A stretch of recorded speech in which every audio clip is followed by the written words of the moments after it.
So when we continue looking at the story of Hanuman, in the first session we saw the childhood story of Hanuman and finally how he becomes the Sachivaha or the minister of Sugriva.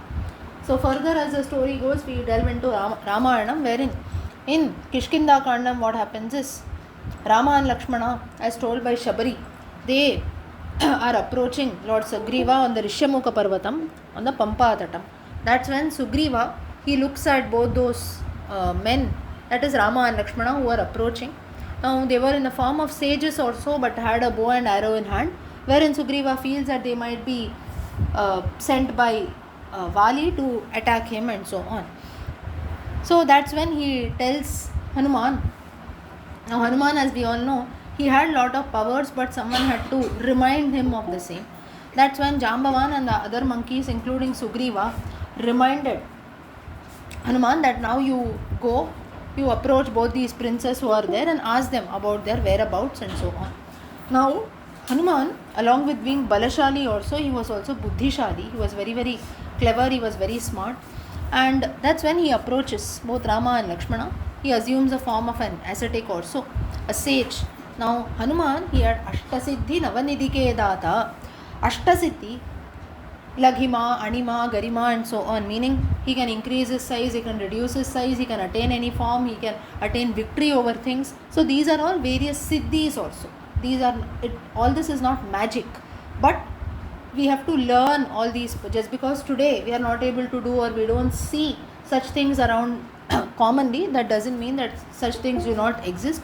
So in the Ashtasiddhis, changing one's form or so, assuming some other forms, these are all siddhis which are to be learned, and Hanuman was a master of all this. That's the reason in the Hanuman Chalisa it comes Ashtasiddhi Navanidike Data Savaradi Najanaki Mata Ramarasayana Tumare Pasa Sadaraho Raghupatike Dasa and so on. So like this he goes assuming the form of a sage and he starts questioning Rama and Lakshmana. Rama was calm as usual, but Lakshmana was getting irritated. He said, first of all, we have come here with a purpose also. Finally, we have got a confirmation saying that to take the help of Sugriva to find out the whereabouts of Sita Devi. Moreover, we should not waste time. And Hanuman, he was so smart that he was asking about the whereabouts of Rama and Lakshmana alone. He was not telling anything about himself firstly. That's when Lakshmana gets very angry. He said, this is not to be done. Why are you inquiring about us? We have come here with a purpose. If you know about where Sugriva is, you please tell us, or else we'll find out by ourselves, but we don't have time to answer to all your questions. That's when Hanuman had great oratory skills also, and he started speaking in Sanskrit. Now in those times, if you see, the common people who are there, they used to speak in a refined form of Sanskrit, which was called Prakrita Bhasha or Prakrita Bhasha. And only scholars also used to speak rich Sanskrit, it seems. And looking at this Hanuman speaking in this language, that's when all these shlokas come in the Kishkinda Kandam. In the 3rd chapter also, wherein Rama, he says that you just listen to how this person is speaking. That itself, looking at this only, one should know that he is a great scholar. Na anrigveda vinitasya, na yajurveda dharinaha, na samaveda vidushaha, shakyameva vibhashitum. Meaning, this person who is there, whatever he speaks, all this has got references from the Vedas only. So therefore, he has to be a great scholar. Nyunam vyakaranam kritsnam anena bahudashrutam bahuvyaharatane na kinchit apashabditam. Whatever he is speaking, there is no grammatical mistake. At the same time, everything is very, very clear. And apashabditam, no kind of cuss words or bad words is being used. So therefore, again, you have to learn such things, O Lakshmana, from this Hanuman. Namukhe netrayo nalalate chabruvovtata anyeshu abhisarveshu doshasam viditaf kvachit. Moreover, there is proper voice modulation. Only he is not nodding his head a lot. At the same time, he is not scrunching his eyebrows a lot. So you see, today what people, or many of us, we hear, right, the importance of body language, this and that, and we have so many sessions also saying that body language matters. All this was shown by Hanuman rightly then in the Kishkinda Kandam times, and Rama also highlights that very beautifully, saying that how one should speak, how one should behave and so on. Now if I am speaking to all of you, there should be proper voice modulation, right? If I speak in the same tone, we will not feel like listening at all. That's the reason in certain places voice goes up, voice goes down, and so on. At the same time, when we are speaking, now though we are connected in an online medium, still whenever we speak, there are some expressions in our face, right? Some places our eyes move, some places our head is moving, hand is moving. There are some gestures that I am making. My eyebrows also will go up and down. But all that should match with what I am speaking, right? Now whenever we get angry also, we scrunch our eyebrows.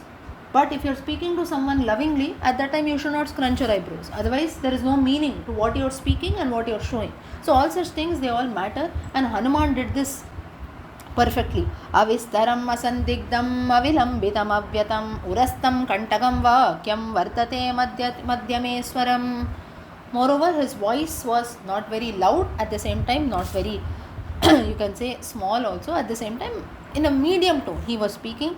Moreover, his speed was also proper. Like some people have a very bad habit of maybe speaking very fast or speaking very, very slow, taking lot of pauses in between.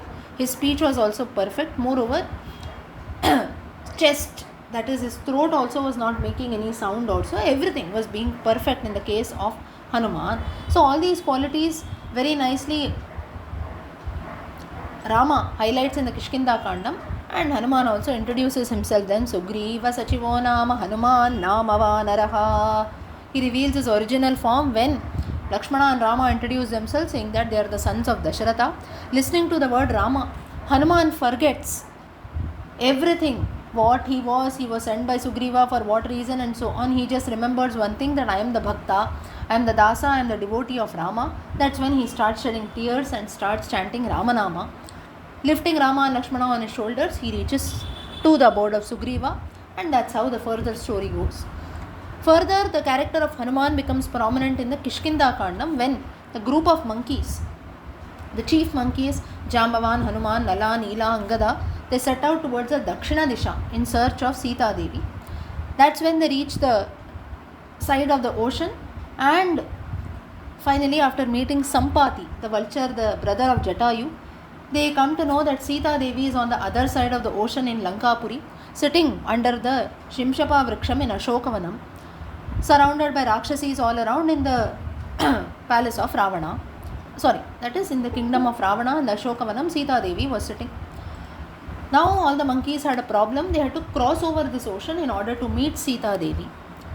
Now all the monkeys, they started talking amongst themselves, saying that I can cross over the ocean. I can cross 100 miles, I can cross 200 miles, but who will cross the Shatayojana Samudram? That's when Jambavan, Angada, they all said that maybe we can cross over the ocean, Angada says, but it is very difficult for me to come back. What is the use? If you go somewhere, you have to come back after meeting Sita Devi, right? Jambavan says, I have attained old age also. Again, Hanuman here, he did not respond because he had got the curse that he will forget his powers at the right time. That's when all the monkeys remind Hanuman, saying that now you should take a leap or so, cross over the ocean, meet Sita Devi and come back. That's when, using his Ashtasiddhis that are there, using his powers, Hanuman increases his size and prepares himself to cross over the ocean. Further, after crossing over the ocean, how he reaches Lanka, how he meets Sita Devi also, that we will see in the next part.